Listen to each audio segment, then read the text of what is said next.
लेकिन इस बीच एक बहुत बड़ी खबर, सीएम हेमंत सोरेन की सदस्यता रद्द की गई। सूत्रों के हवाले से बड़ी खबर, चुनाव आयोग ने विधानसभा सदस्यता रद्द कर दी है हेमंत सोरेन की। खनन मामले में इलेक्शन कमीशन ने हेमंत सोरेन की सदस्यता को रद्द किया है। यह इस वक्त की बड़ी खबर। देखिए, लगातार न्यूज़ 24 आपको जानकारी दे रहा था कि सुनवाई इस मामले में चुनाव आयोग ने पूरी कर ली थी। फैसले का इंतजार था कि इस पे चुनाव आयोग क्या फैसला देता है। बीजेपी तो पहले से ही इस बात के संकेत दे रही थी, इस पर भी खूब बवाल हुआ कि पहले से कैसे पता है, कौन से सोर्स से बीजेपी को पता चल पाता है। और हेमंत सोरेन की बैठकें भी बता रही थी, उन्होंने ऑल पार्टी मीटिंग भी ली थी, सभी पार्टियों के विधायकों को भी बुलाया था, उसमें एक रणनीति बनी है।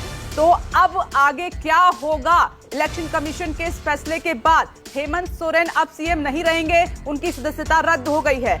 और पॉलिटिकल एडिटर रमन कुमार इस वक्त हमारे साथ मौजूद हैं। तो ये बड़ा झटका है झारखंड सरकार के लिए। रमन, बिल्कुल बड़ा झटका है और इस बात का अंदेशा पहले से जताया जा रहा था कि हेमंत सोरेन की सदस्यता रद्द हो सकती है और इसकी तैयारी हेमंत सोरेन खुद भी कर रहे थे। लगातार यूपीए के विधायकों की बैठक कुछ दिन पहले बुलाई गई थी, जिसमें कांग्रेस और जेएमएम के विधायक थे शामिल थे और जेएमएम की अलग से बैठक भी बुलाई गई, जिसमें यह फैसला हुआ कि अगर सदस्यता रद्द होती है तो हेमंत सोरेन की जगह पे दो ऑप्शन है कि अगर वो अपने पद से इस्तीफा देकर फिर से मुख्यमंत्री पद की शपथ लें और उनको 6 महीने का वक्त मिलेगा अगला चुनाव लड़ने के लिए, और दूसरा जो ऑप्शन उनके पास है कि अपनी पत्नी को, जो कि सबसे ज्यादा भरोसेमंद वो मानते हैं, कि अपनी पत्नी को वो मुख्यमंत्री बनाकर फिर वो विधायक का चुनाव लड़कर और जीतने के बाद फिर वो मुख्यमंत्री बन जाएं। लेकिन अभी जो राजनीतिक संकट झारखंड में है वो काफी बड़ा है, क्योंकि निशिकांत दुबे लगातार ट्वीट करके